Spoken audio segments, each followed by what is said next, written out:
Olá! Historicamente, camadas da sociedade foram silenciadas na mídia, na política, na escola. Mas nos últimos anos, movimentos antes sem voz agora lutam pelos chamados lugares da fala. Nós vamos discutir o assunto com a doutora em Estudos Linguísticos e professora do Centro Universitário Internacional Uninter, Maristela dos Reis Sattler Grip, e com o sociólogo e reitor da Faculdade Zumbi dos Palmares, professor José Vicente. Professor José Vicente, um prazer falar com o senhor. Primeira pergunta, o que afinal de contas é lugar de fala e qual a sua importância na atualidade?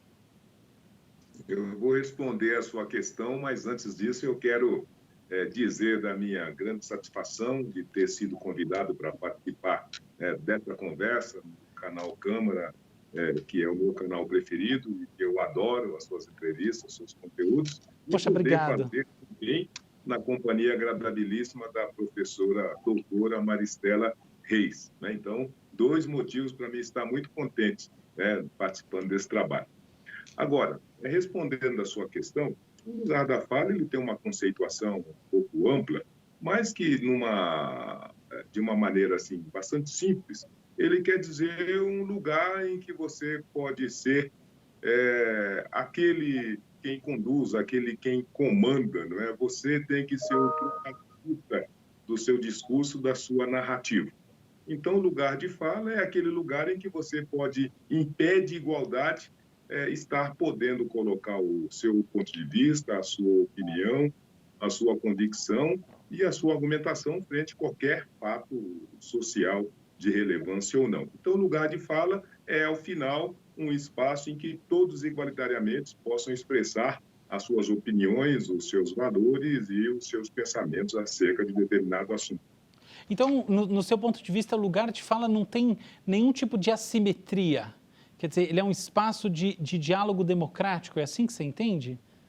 Ele não deveria ter. Nós estamos dizendo que, conceitualmente, o Uhum, lugar de fala é um lugar em que todos pudessem, né? Vamos imaginar essa metáfora da ágora, né, grega, né? uhum. Em que todos se reuniam numa assembleia para poder manifestar suas opiniões e seus pontos de vista sobre acontecimentos ou assuntos importantes ali da metrópole, da cidade. Então, a gente, do ponto de vista de exemplificação, pode entender esse lugar de fala como um lugar em que todos possam igualmente expressar suas opiniões. E o desejo e o trabalho, a luta, o encaminhamento é para que em todas as sociedades, em especial na sociedade brasileira, que tem distorções, que tem desigualizações, que tem limitações e interdições, ao final todos possam ter a oportunidade de falar igualitariamente sobre todos os assuntos, principalmente aqueles assuntos que são da sua trajetória, da sua historicidade e do qual nem sempre ele consegue verbalizar com frequência e com oportunidade. Perfeito. Professora, muito prazer em tê-la senhora aqui. Uma pergunta, na sua visão, o lugar de fala, ele tem algo da experiência das pessoas ou não? Em outras palavras, é necessário uma experiência de alguma coisa para se falar com propriedade sobre ela? É necessária a experiência da violência para se falar sobre violência ou do racismo para se falar do racismo e assim por diante? Como a senhora vê esse assunto? Eu vou te chamar de você, por sinal, a partir daqui, tá bom? Por favor, Álvaro, eu super te agradeço. Os anos já pesam por si só, não há necessidade de nenhuma forma de tratamento que aumente isso, Imagina, né? imagina. Tenho certeza que o professor José Vicente vai concordar comigo nesse sentido. Eu quero agradecer a você, Álvaro, essa oportunidade, olha, poder falar sobre esse assunto, ter essa oportunidade, estar aqui com o professor José Vicente, que para a gente é quase um popstar, né? Poder estar aqui Sim, compartilhando com sim, ele esse sim. momento, para mim, é de uma importância exponencial.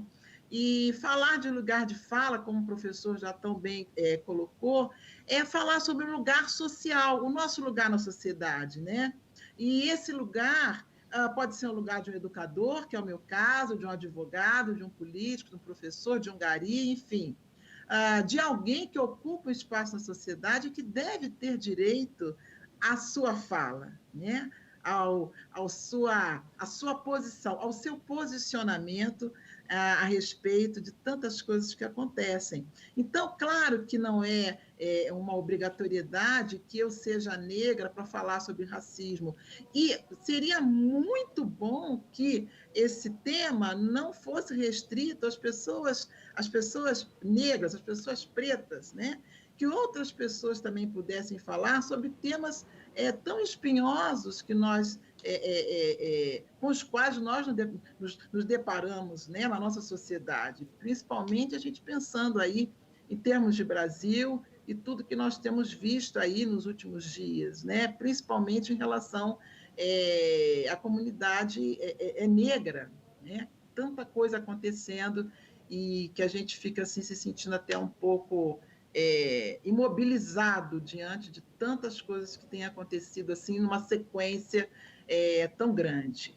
Então, lugar de fala, todos têm direito de se colocar, sim, todos deveriam ter esse direito de colocar as suas demandas, as suas necessidades, o seu ponto de vista, serem ouvidos, né? E na medida do possível também atendidos nas suas necessidades, né?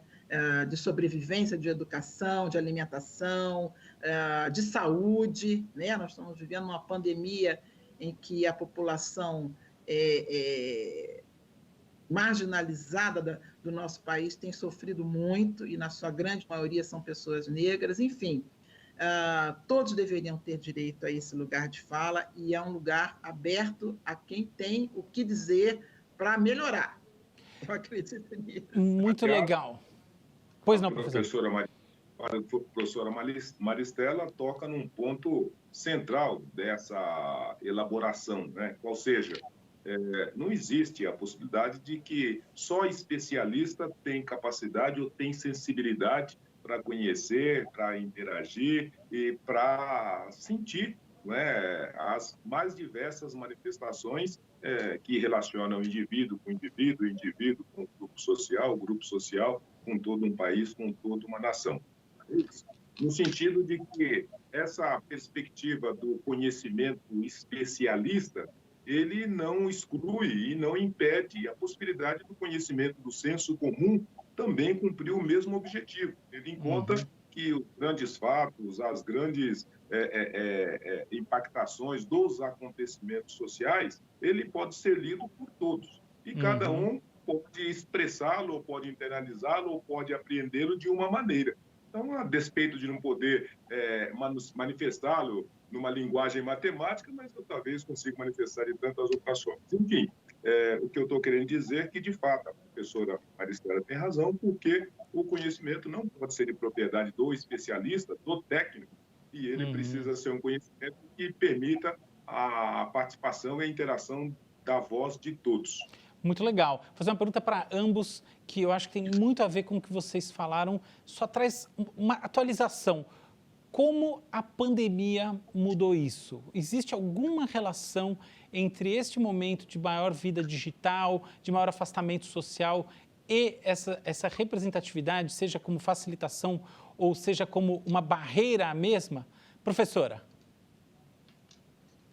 Interessante a sua pergunta, Álvaro. Eu não sei se a pandemia trouxe alguma contribuição nesse sentido, ou seja, assim, de dar lugar ou dar espaço para que a gente escute outras vozes. Eu acho que a gente continua um pouco vivendo um momento de privilégios, né? São poucos aqueles que podem falar, aqueles que têm espaço para falar, que possuem algum privilégio em relação à sua fala. E nós temos uma população imensa, com muito a dizer e com pouco espaço e pouca representatividade. No meu ponto de vista, eu não sou especialista em sociologia nem em história, eu sou professora só do curso de letras, mas eu percebo pela minha vivência, quando eu ligo a televisão, quando eu vejo um jornal, quando eu vejo um programa como o seu, por exemplo, eu não me sinto representada enquanto um grupo social dentro do meu país. Então, eu não sei se a pandemia alterou esse status quo. Não sei. Nem para pior. Não sei, olha, piorar. É complicado essa sua pergunta, né? Mas eu acho que o espaço continua sendo de poucos, poucos. Certo. E sempre uma classe que já é privilegiada por várias questões e permanece nesse lugar de fala como detentora de todas as respostas, né? Há pouco tempo nós tivemos aí um caso complicado com uma professora, né, antropóloga muito conhecida, que decidiu falar a respeito, acho, de um videoclipe de uma cantora famosa, enfim, e ela foi cancelada, né? Agora a moda é o cancelamento. Ela foi cancelada porque, óbvio, havia muita gente para falar sobre esse tema, mas que não está no grupo dos privilegiados. Então, é complicado. Professor, qual é a sua opinião sobre isso? O que a pandemia fez de diferente ou nada? A pandemia, acho que explicitou para todos nós as dificuldades de se poder expressar assim a sua fala quando você está numa sociedade altamente ideologizada, em que as ideologias estão em confrontos muito intensos a ponto de polarizar de um lado e de outro. Então, você vai perceber que existe quase que a obrigatoriedade de construir uma narrativa, e essa narrativa é uma narrativa que exclui todas as demais e que, às vezes, nem sendo uma narrativa veraz, ela acaba se impondo como uma proto-verdade, uma possível verdade, e com isso ela exclui até aqueles que não participam dessa narrativa e que, por conta disso, não pode, a partir do cancelamento, expressar a sua voz. Então, eu acho que o momento do país coloca bem isso. E a pandemia, acho que ela exponencializou essa dificuldade na medida em que, de novo, quem pôde se manifestar sobre a sua ocorrência, em grande medida, foram, como bem disse a professora Maristela, os técnicos. Né? Então, os técnicos da ciência, os técnicos da gestão, os técnicos do judiciário, os técnicos do aparelho burocrático que puderam dizer o que fazer, como fazer, quais são as melhores medidas, mas em nenhum momento houve possibilidade de que aqueles que sofreram de uma forma mais intensa, né, os reflexos dessa pandemia pudessem, ao final, ser ouvidos e expressar e exprimir qual era a sua dor, qual era a sua necessidade, de que maneira que ele entendia que poderia ser conduzida a ação mesmo no governo, né? Imaginemos, por exemplo, a questão dos hospitais de campanha. Seguramente, qualquer pessoa da periferia, se tivesse que poder de manifestar a sua voz e dizer onde ele acharia melhor um hospital de campanha para combate ao coronavírus, ele diria que devesse ser lá na periferia, onde não tem equipamento. Mas não podendo expressar a sua voz, não podendo ter um lugar de fala para dizer das suas coisas, do seu interesse, das suas necessidades, ele teve